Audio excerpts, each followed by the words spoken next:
নিয়োগিনী বিধবা মানুষ, তাকে প্রেরণ করে আমি মিষ্টান্ন সংগ্রহ করেছি। তারপর তোমাকে খুঁজতে খুঁজতে আমি এখানে চলে এসেছি বাবা। দেখেছো দেখেছো সেজবাবু, মায়ের আমার কেমন প্রাণ করা তারা, যেমন ভাবা অমনি এক থালা মিষ্টান্ন নিয়ে আমার কাছে শটান এসে হাজির। ছোট মা, একা খেও না, আমরাও আছি।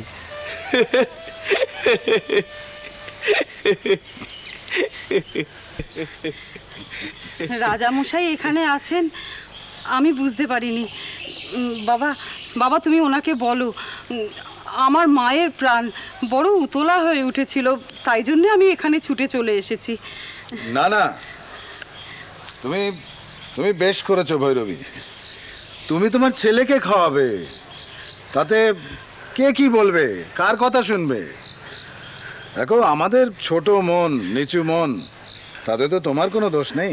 রাজামশাই, তুমি আমার উপর রাগ করো না ভৈরবী, আমি তোমাকে ভুল বুঝেছিলাম।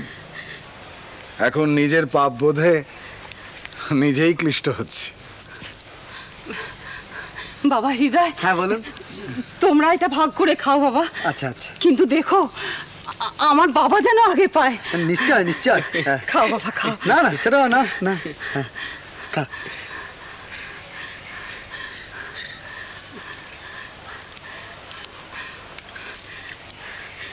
রাজামশাই, আমি আপনার মন্দিরে এক অবতার পুরুষকে খুঁজে পেতে এসেছিলাম।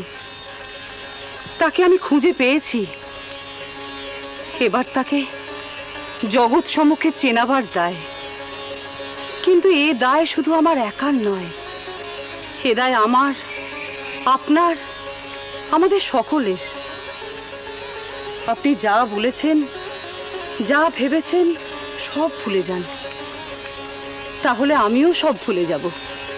আসুন আমরা দুজনে মিলে মাতৃনির্দিষ্ট কাজ সমাপ্ত করি। আমাদের কাজ ওই ওকে নিয়ে। সম্বন্ধে মানুষের ভুল ধারণা আমাদের বদলাতে হবে।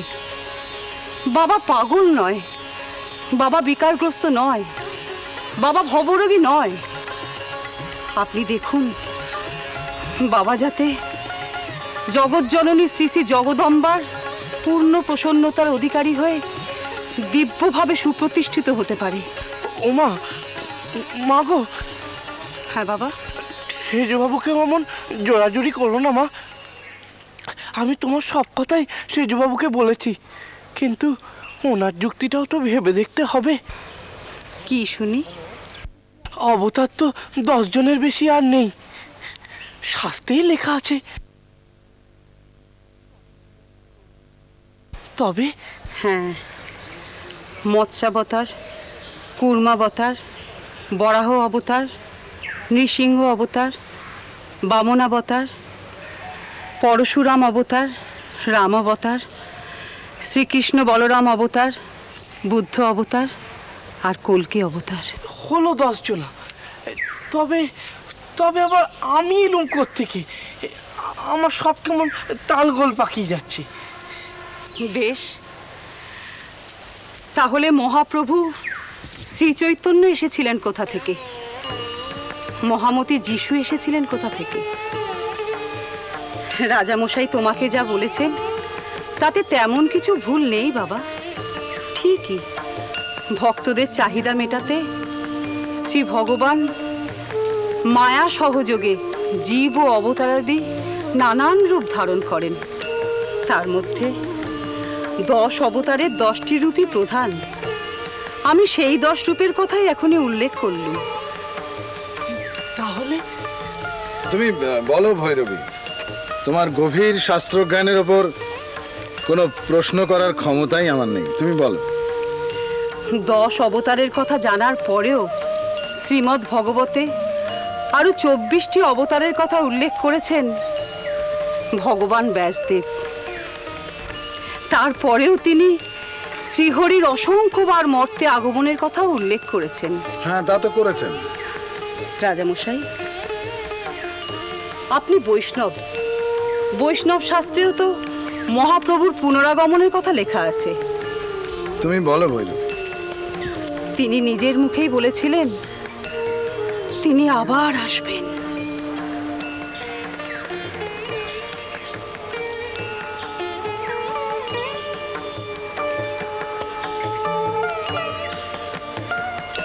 তিনি এসেছেন, তিনি এসেছেন, এ বিষয়ে আমার কোনো সংশয় নেই। আমি সমস্ত লক্ষণ মিলিয়ে দেখেছি, তিনি এসেছেন। রাজামশাই, রাজামশাই, আপনি শ্রীমদ্ ভগবত এবং গৌড়ীয় বৈষ্ণবাচার্যদের লেখা শাস্ত্র ও পুঁথিতে পণ্ডিত, যে কোনো সুপণ্ডিত এক বা একাধিক জনকে ডাকুন। আমি সর্বসমক্ষে প্রমাণ করব বাবা এই যুগের অবতার। আমি প্রমাণ করব। পরিত্রাণায় সাধনাং বিনাশায় চ দুষ্কৃতম ধর্ম সংস্থাপনার্থায় সম্ভবামি যুগে যুগে।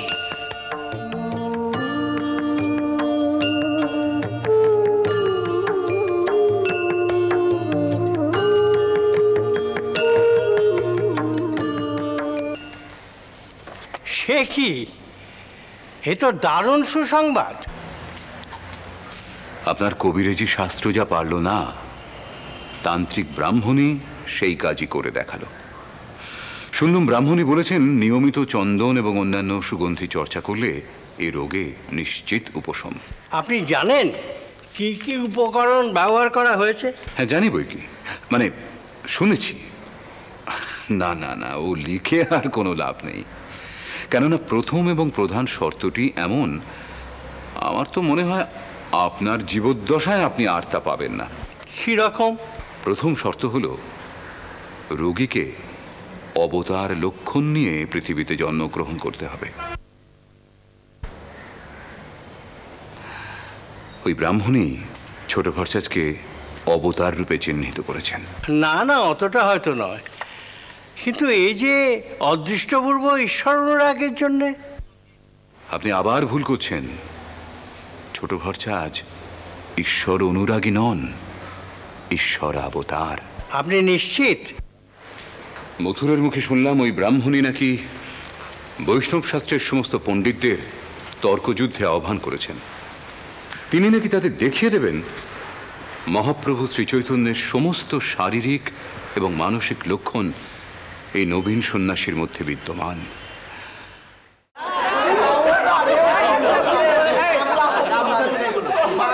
চেপে যাও, এর পরের পালাটা বেশ মোটামুটি ব্রাহ্মণ বিদায়।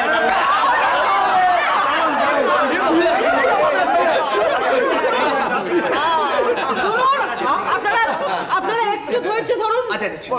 কি বলেছেন? আপনারা একটু ধৈর্য ধরুন। মহাপণ্ডিত বৈষ্ণব চরণ আজকের এই মহতী সভায় উপস্থিত। আমরা সকলে তার সুচিন্তিত মতামতের জন্য অপেক্ষা করছি। ভগবান নিয়ে ছেলে খেলা মূর্খামি। মন্দির না জমিদারি, যাকে তাকে। আপনাদের যদি খুব তাড়া থাকে তাহলে আমি ব্রাহ্মণ বিদায়ের পালাটা আগে সেরে দেবার ব্যবস্থা করছি। রাজামশাইরা সবাই এখানে উপস্থিত আছেন, তারা আপনাদের নগদ বিদায়টা আগে সেরে নেবেন।